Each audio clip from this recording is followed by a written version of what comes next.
Hey, I'm Jeff Cohen. Everything you hear on WNPR, from local news and talk shows to the national programs you love, is made possible because of listener support. You make it happen. You give the radio its signal, the computer its stream, the smartphone its podcast.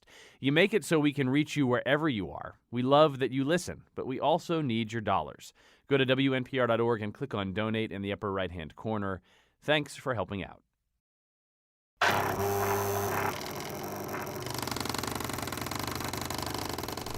Come on, faster, you stupid machine. Kyone, what are you doing? I'm having this celebrity tweet fight with Piers Morgan, but he doesn't want to use Twitter, so we're faxing. So, this is his fax to you? You pathetic loser. I'd punch your face, but it would be like hitting an anemic chihuahua. Oh, no, I think this one is from Rob Kardashian to John Dankosky. There's something else coming in. That is a photo of Kaiser Sose. No, pictures take even longer. How long have you been doing this? Well, it took me 20 minutes just to call Piers Morgan a racist, pot-bellied pig. I'm checking out your basket. It looks like you faxed "You're sick in the head. I hope you get some help before you wreck this country" to Bob Maxon, the nice weather guy? No, that was to Wolf Blitzer. The confirmation slip says Bob Maxon. I hate faxed Bob Maxon? How could that happen? Well, on Twitter, you can actually see little pictures of the people you're flaming. I'm just going to have to stand by this machine for the rest of the day until I get all this stuff straightened out. By the way, it looks like Mark Maron is Kaiser Sose. I knew it. While I'm faxing, you can listen to the news about, I don't know, how they all have jetpacks while I'm stuck at the stupid fax machine. And now his 10 concerts list is all Gregorian chants. Colin McEnroe. I was at the original ones of those Gregorian chants too. They were great. I don't even get what that whole meme is about, but we're going to find out today.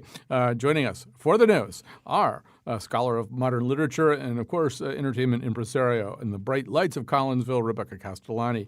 Carolyn Payne, actress, comedian, dancer, founder, director, choreographer of Kinetic. I'd be here all day. Of Kinetic Dance. Irene Papoulis, who keeps things really clear and simple and straightforward. She teaches. She's a professor at Trinity College. We don't have to worry about all this other stuff.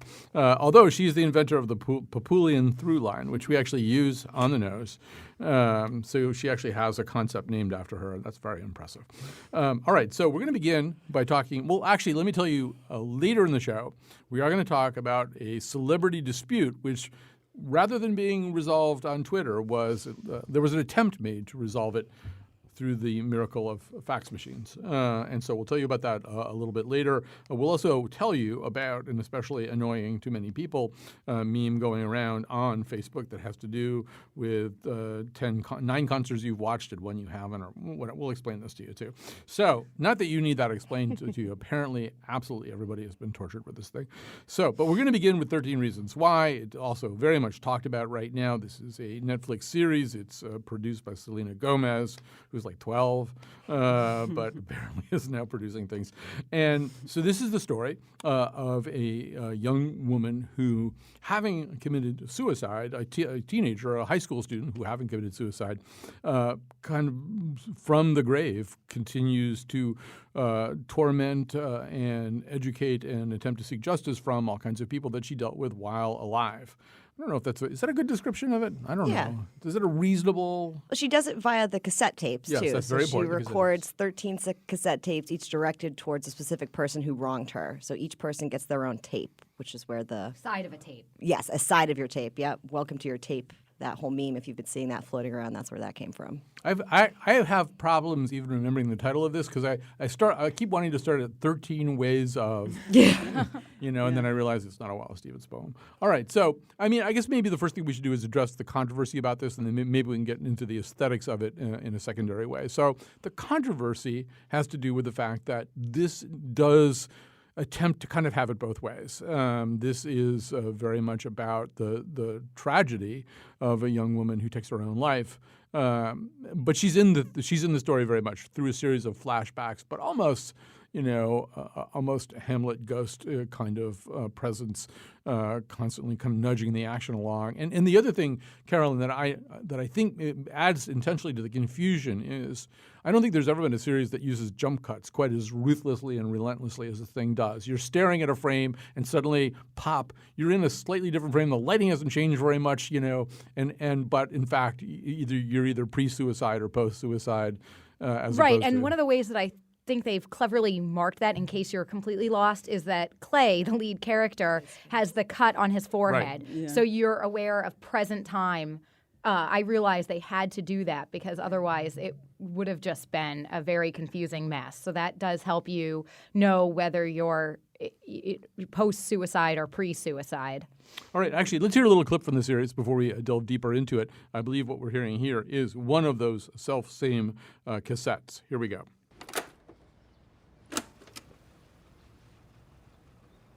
Hey, it's Hannah. Hannah Baker.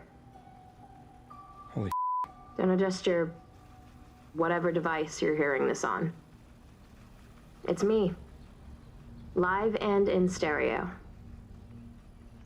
No return engagements, no encore, and this time absolutely no requests. Get a snack, settle in, because I'm about to tell you the story of my life. More specifically, why my life ended. And if you're listening to this tape, you're one of the reasons why. I'm not saying which tape brings you into the story, but fear not. If you receive this lovely little box, your name will pop up. I promise. Anyway, the rules here are pretty simple. There are only two. What you doing? Jesus. Sorry. What have we said about helicopter parenting, I Mom? didn't mean to scare you. You were just lost in that. What is that you're listening to? It's nothing. It's for history class. Cassettes are history now? Of course they are. All right, so that's what it sounds like. We can't show you what it looks like. So let's talk a little bit about the controversy. Irene, the controversy, I think, is that that there might first of all, the teenagers are volatile, mercurial people in real life. Their impulse control often isn't very good. Their ability to see around corners into the future isn't very good. And that this, in particular, might in some way make them think that they could take their own lives and yet participate in their own realities in important ways. I don't know. What do you make of that? I mean, let's posit that we're not all clinicians or anything like that. No, not at all. But I actually I sort of feel like an outlier in the sense that I don't think that it's any more. I've only seen half of it, but I feel like it's not as dangerous as people are afraid it is, because it seems very. First of all, at least from what I've watched, it makes you want her to live. You know, it doesn't glorify it in any way from what I've seen. And Rebecca seems to be agreeing, and she saw the whole thing. So yeah, so it's interesting to think about, is the subject itself so volatile that people shouldn't even watch films about it at all? Or, like if a hero that you like ends up killing herself, does that mean that it's dangerous for students to think about it? I think high school students know about a lot of things, and so I don't see this movie as being dangerous in that way. But I know a lot of people do. Yeah, I don't know. This is sort of to me, and Rebecca, you've seen this thing all the way through. It may twist and turn in ways that those of us who are just halfway in can't quite understand. But some of this to me is the myth of culture, right? There's lots of movies that I've seen over the years. I mean, John Cusack had a movie called Better Off Dead, in which all the way through he was talking about killing himself. There was The Virgin Suicides, Heathers. I could name easily, without even trying, 6 or 7 other ones that involve this kind of thing.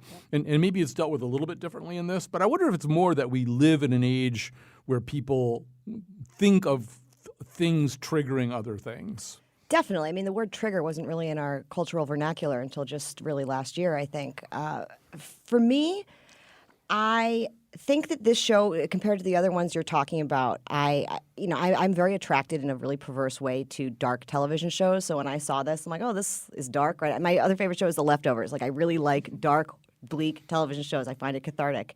And this show had, at first that, I was like, okay, I can see what they're doing. And by the end, it had achieved for me not so much a level of catharsis, but a level of horror is probably the most accurate word as to the action of suicide, because unlike a lot of other suicide movies I've seen that cut away from the act itself, this show, the camera does not move from her face for 5 minutes during her act of suicide, and it is one of the hardest, most difficult things I've ever had to watch on television, and it does not feel to me at all like other portrayals of suicide I've seen on television, because it really confronted the physical agony and the emotional agony head on in a way that I've never seen before. So do I think it glorifies suicide?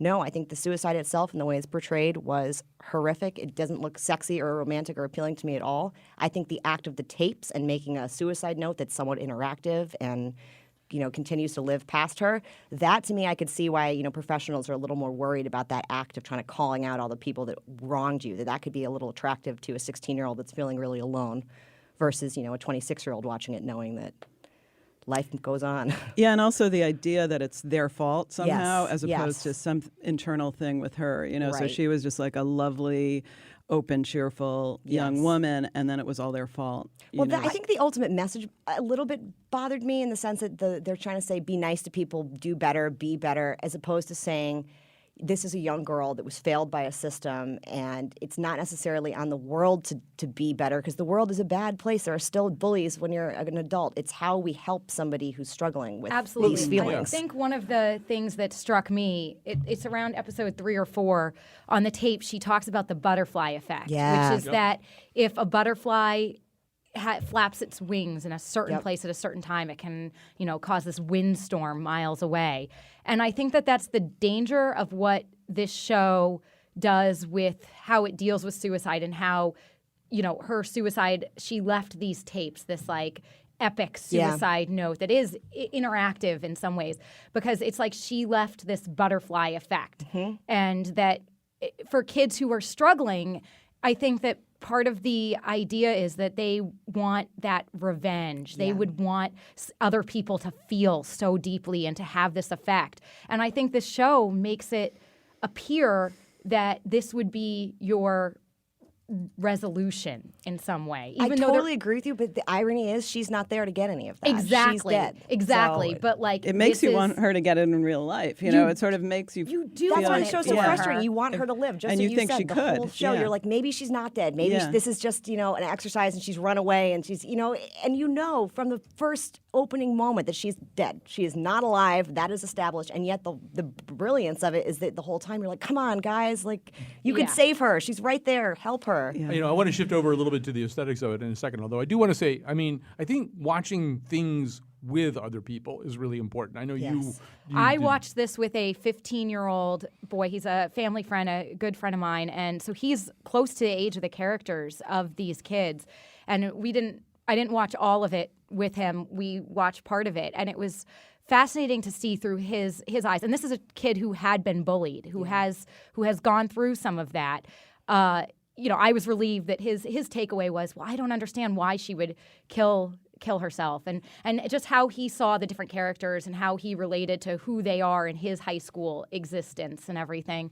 But I think having watched this with a 15-year-old, I think if you are a parent and your kid is going to watch this, I think make sure that it is something that you are going to have a dialogue about, because I know he had a lot of questions and concerns, and he found it scary, to be honest. I think if this was watched as part of like a high school health class, a mental health class, and there was class discussion following the episodes, I think it could be a really effective tool. I think if it's a 16-year-old who's going through some depressive feelings and is being bullied, watching it alone in their room and binge watching it, I think it could be really dangerous. I do. Absolutely. So when my son was very young, his best friend was the girl next door, whose name was Natalie, and they did everything together. And probably at too young an age, I can't exactly pin it down, but like Natalie might have been 10, he might have been 9. I let them watch the Baz Luhrmann Romeo and Juliet.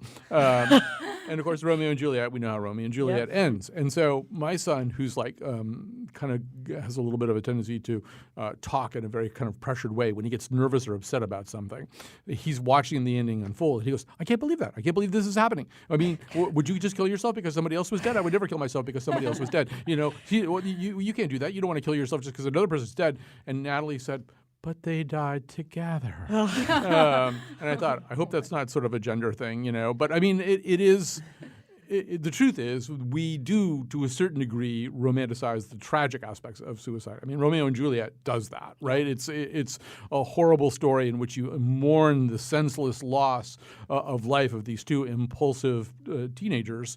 But I mean, it's all couched in the most elaborate and romantic language that we've ever heard. It's Shakespeare. So, I mean, there is a little bit of that just sort of, it didn't start with Netflix, I guess is what I'm saying. We do have a couple of people calling in who do have some clinical background and some clinical knowledge. We're going to quickly talk to Dr. Laura Saunders, I think it is. I believe it is. Yes. Yeah. Well, welcome to our conversation. Thank you. So I want to kind of reiterate what others are saying around the idea of romanticizing and really how dangerous that is, that it's the vulnerable ones that we're most concerned about, kids who've had a lot of negative life experiences or perhaps even considered suicide at one point because it becomes very glorified and romanticized. In the course of the show, what they're really showing, and we all know that she's passed, but it makes it look like she's around because she's so present. And I think that just fuels the myth that even when we're gone, we're still here.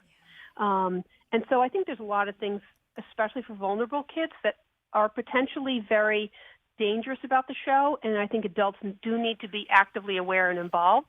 For the most part, there's a thread of treatment is not very helpful, or when you tell adults there's problems, they're not very helpful. And I think that's not necessarily the case either. Right. So it's really trying to combat some of the myths that are a big part of this show. One thing that we should say, although there's even already talk of a second season, is, I mean, this show's not going away. It's incredibly popular. It's very, very popular, and it's probably very, very popular with the kinds of people that, in fact, Dr. Laura Saunders is concerned about. But, I mean, that just can't be changed, right? I mean, it's just there. People are consuming this thing. I do want to just quickly – we got one more call related to this. Let me just quickly do that. I don't want to not talk about the aesthetics of this thing. But we have, I think, Gillian Anderson from the Jordan Porco Foundation. Am I saying that correctly? Yes, hi. Thank you. Good afternoon. Yes, you are. It's Gillian Anderson. And I'm the development director at the Jordan Porco Foundation. And we are a suicide prevention organization. And we promote mental health to teens and young adults and have, some really great programs that are on college campuses across the country and also high schools.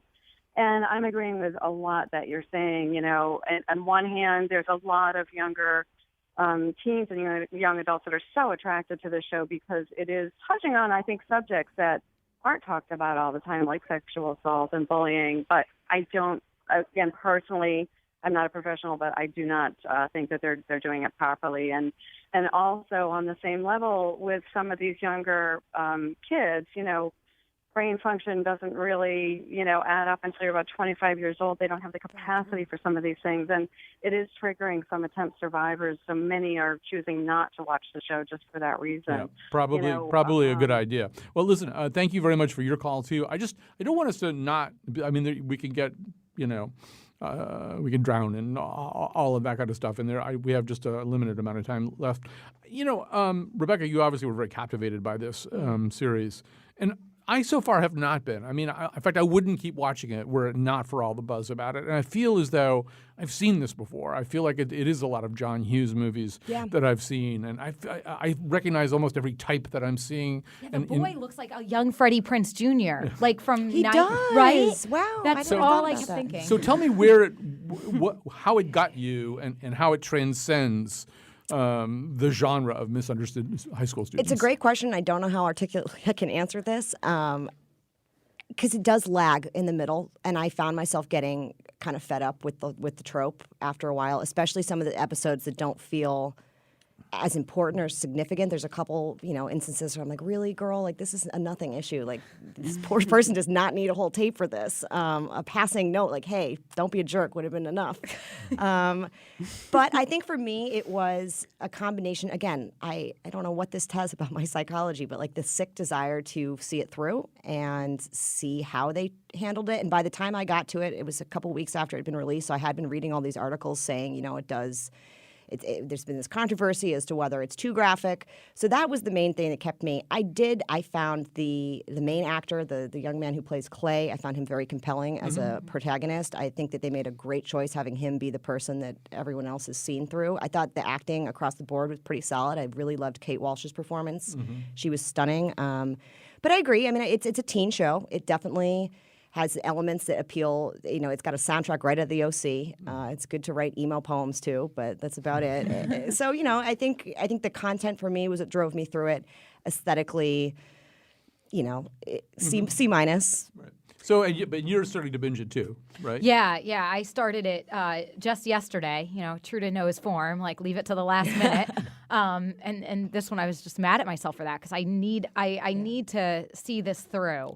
I actually really like the style. I'm not always a fan of the flashbacks, sort of this like timeline that jumps all over the place. Sometimes that just doesn't work for me because I have to work too much. But this actually felt seamless and logical, and I kind of was on board with what they were doing from the get-go.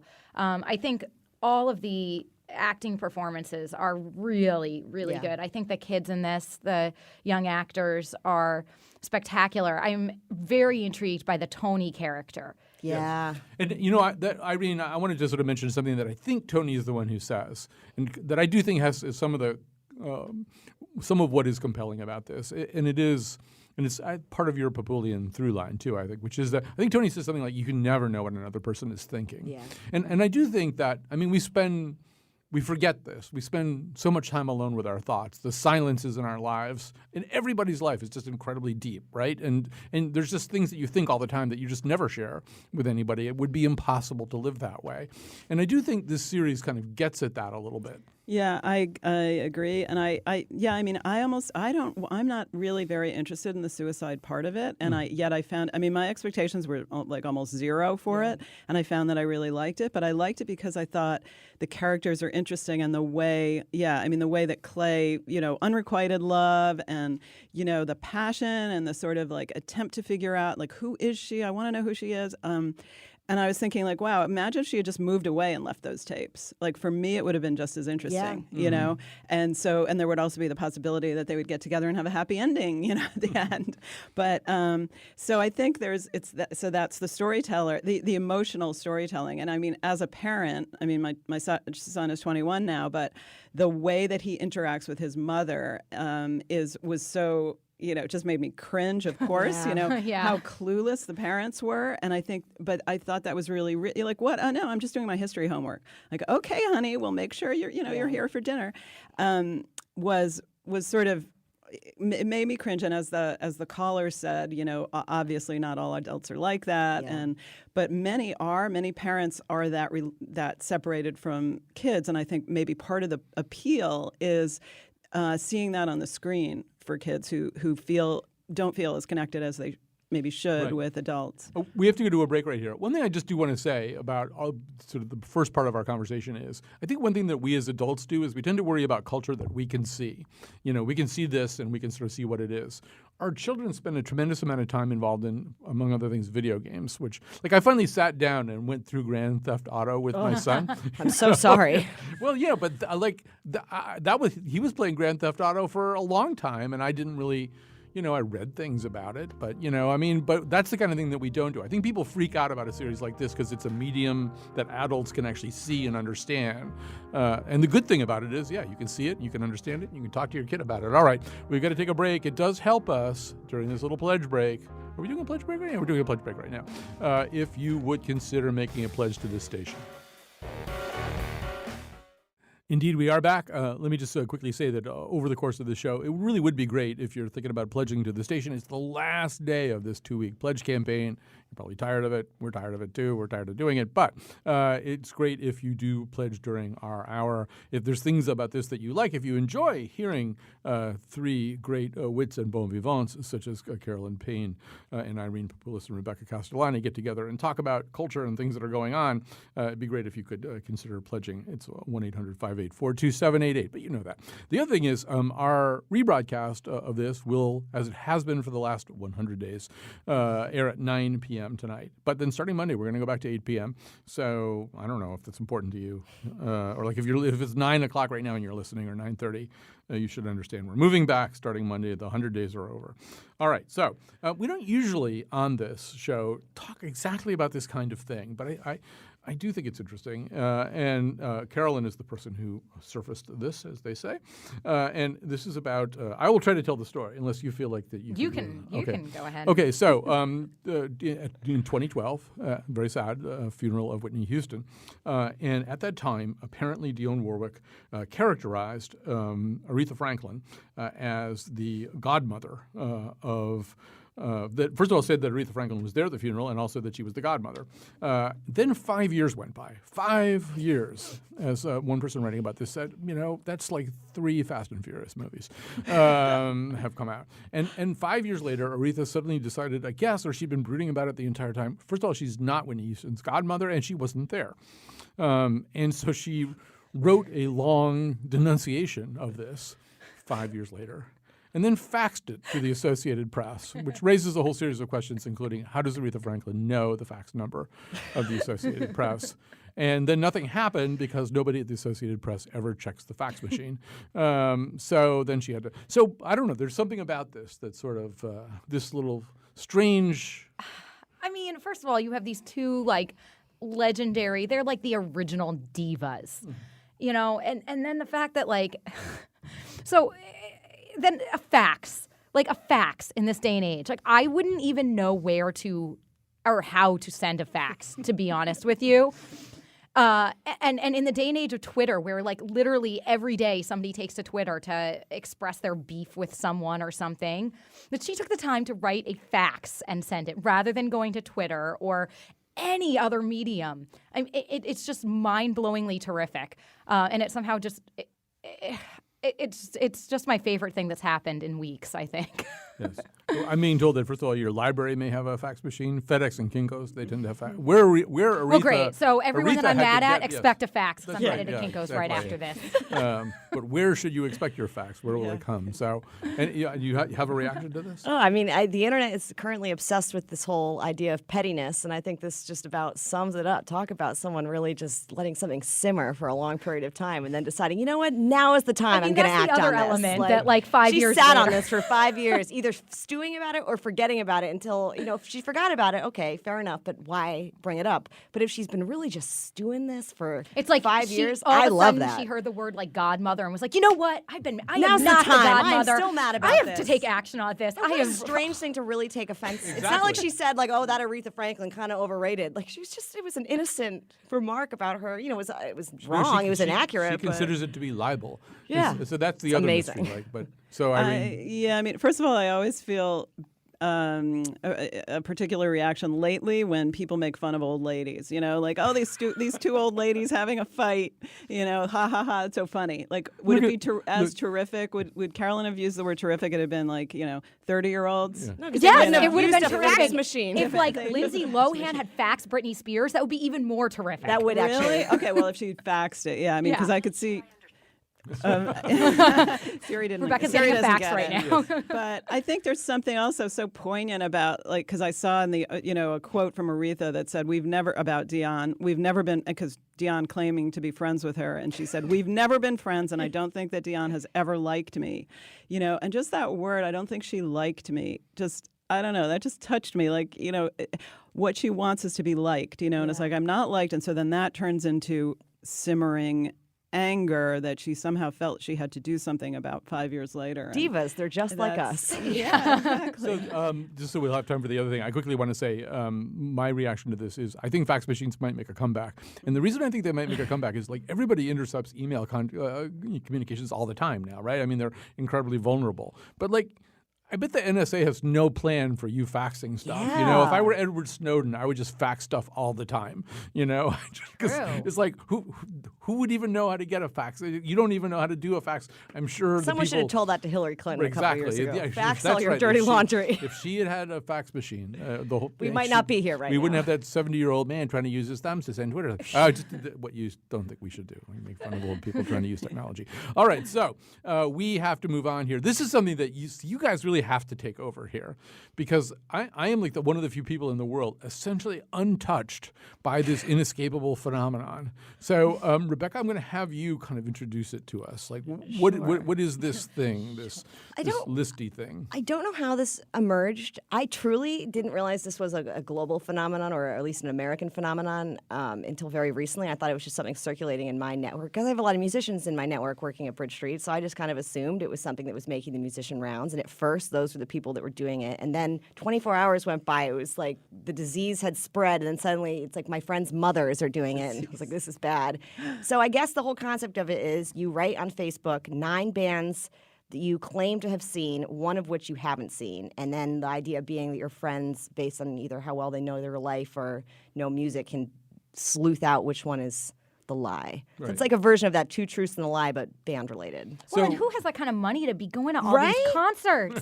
And some people are like, I've been to Bowie, I've been to Aretha Franklin. I'm like, man, you have just lived. Well, so I have not participated in this because this just has wasted my news feed of Facebook. Like, this has just created a wasteland that I don't care about. And also, like I admitted earlier, the only 2 concerts I've ever been to are Bette Midler and David Bowie. Oh, see, that's that so I've cool. paid to see. Those are good ones. And they're good. They're Game quality. So, I guess I could throw in Aretha Franklin. That would be my lie. Ooh, tripped you up. But you wouldn't even be able to tell among those. She is your godmother, after all. Yes. I mean, you should go to her concerts. Well, Irene, I want to get into the psychology of this a little bit, and I know you've been sort of thinking about this. First of all, we know that we like lists, and in fact, lists play something of a role in 13 Ways of Looking at a Blackbird, or whatever the heck that thing is we talked about at the beginning. But there's something about the guessing part of it. I don't know. Give us the Papulian so I take feel like on this. why do people like to do? Why did this catch on? If someone told you about this as a thing, you list 10 concerts, one's a lie, or 9. You would never expect that this would be something that would catch on. So I'm always interested in that in terms of why did it catch on. So that makes me think, why would people want to do that? Why would I even want to do that? Because when I first saw it, I thought, ooh, I could list my concerts, and which one would be my lie, And then I started to, but I think because part of it is we want to be seen and understood by other people. People post things on Facebook all the time and maybe think people don't pay attention to it. So even if you had to post 10 concerts you went to, people would just skim over it, and that would be no big deal. But if one is a lie, then they have to pore over it, and they have to think about you. And think about how they think they know you. How they think they But this know is you, where I've seen this derail. What you like. I've actually seen in the comments, like somebody guessed, like, oh, Prince, haha. And the person's like, I love Prince. Prince is deeply connected to me, and I saw him 10 times. You don't know anything about me, right? Sally. And I was like, we need to calm down. Yeah. Like, this Well, it's driving everybody crazy. I mean, there's all these people that are just posting about how much they hate the trend and everything. But I don't know. I think there's something. Don't we all want to be seen? But maybe it's the wrong way for us to really be seen. But it's like a way to get people to look closely at you. I think you're onto something that, or seen or known. It kind of goes back to what I was saying about 13 Ways of Looking at a Blackbird, or whatever that thing's called. that people we can't share ourselves very easily all the time. And if we did, people would think we were crazy. If you just sat around talking about everything that you were thinking about all the time, you'd be me. Stream of consciousness. But we want to be known, right? To a certain degree, like we would like to be known and understood. I think that was the whole reason with Hannah's motive for killing herself, was she didn't feel anyone knew or cared about her. So I think that, there's your this. People want to feel like their lives matter to others, and more than that people know their lives. They know the intimate interiority. I mean, I don't know what concerts anyone's been to, so you feel bad, like I should maybe know this for some people I'm close to, but it's silly to assume that everyone has this level of interest in your life. Like, how narcissistic can we be? Well, that's the thing. I don't know if it's narcissistic. It's more maybe pathetic, I mean, just in the sense of this could be a way, even sort of unconsciously, maybe this could be a way for someone really to think about me and my life. And I want to share it, like it's interesting to me what concerts I went to. So maybe it'd be interesting to you that I went to the concerts and that's going to make you like me. Well, I think it reminds me of, I remember like in high school, everyone would go to Dave Matthews Band. Like they would come to town and they'd go to like the whole weekend of the Dave Matthews Band concert. And not to see Dave Matthews. No. That's not what those concerts exactly. were for. But, and you know what's interesting? I didn't see anybody, I saw maybe one person list Dave Matthews Band on their list Seriously? on Facebook. And I was like, come on, guys. Like, Hartford is also the only place that's had Dave Matthews Band riots.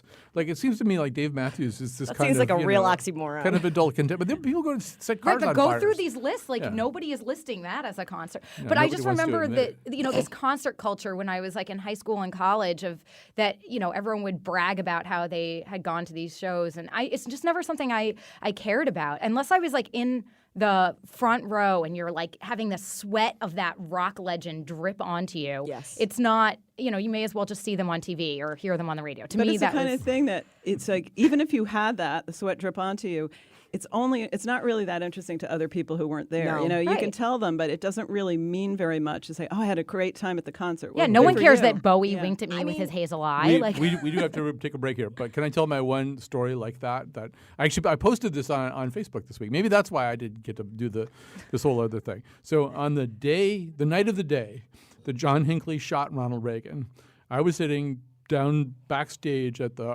old Hartford Civic Center.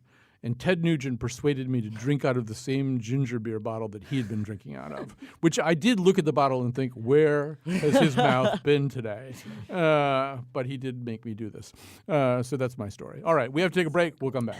I'm okay, though. I didn't get anything.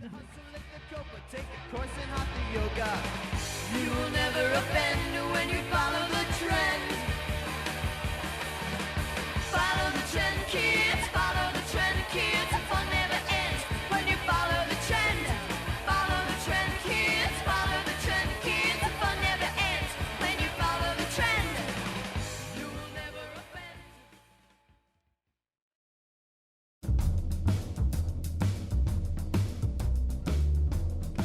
Cassettes, fax machines, what else is really retro? Maybe I should look it up in the encyclopedia. Does anybody have the R volume? Today's show was produced by Jonathan McPants and me, Kyone Wolf. Amanda Fish is on her 4th Heineken of the day. The part of Bill Curry was played by John Cusack. Don't forget to make pledges of support during the hour of our show. It really helps us. We'll be back on Monday with a scramble featuring lifestyles researcher Gail Shee and some plastic-eating worms.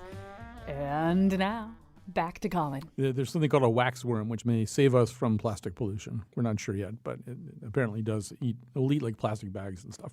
All right, but the worm has to give its life for this to happen. We'll tell you about this on Monday. It's time to make some recommendations. We'll start with Carolyn Payne. What have you got for us? I am going to recommend the Trash and Fashion Show, which is here in Hartford on Sunday at Infinity Hall. It was started by my good friend Amy Murley. It's really cool. It's kind of on the note of those plastic-eating worms. Yes. It's all about, thinking wisely about the environment when you approach fashion and art. And there's always some amazing pieces created from trash. And there's like music and cocktails and funky fashion. So go. It's really This is really Sunday? fun. It's Sunday evening, yes. Do you have a role this year? Or you are a judge? This year I'm just going because I've been on the West Coast for a couple weeks doing a show. So I'm just getting back into town. But I am definitely going to be there. So be there, go, say hi. And it's really fun. It's totally unique. All right, then. Irene, what have you got for us? Well, I've been listening to this podcast called In the Thick. Politics, race, and culture from a POC perspective, people of color. And so I've learned about all these different voices that I didn't know about, like this guy Terrell J. Starr, who's an African-American guy from Detroit who is an expert on Russia.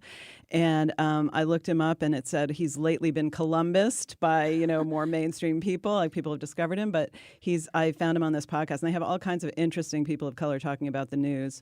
And also I went to Linda Sarsour last night, who was one of the organizers of the Women's March and was very inspired to activism there. And so I'm going to go tomorrow to the march at the Capitol from 1 to 3 in support of Connecticut immigrants, and also in solidarity with the climate march in Washington. So that's tomorrow from 1 to 3 at the Capitol. All right, Rebecca Castellani.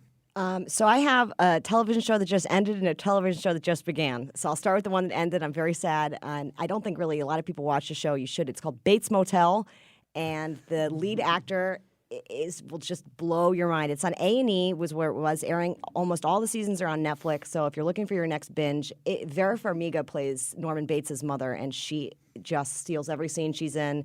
It's great acting. Really got a fun kind of twist on the original Psycho story. So if you're looking for another dark television show, that's a great one. And then another dark television show that just came out that I highly recommend. I binged the first 3 episodes in 24 hours.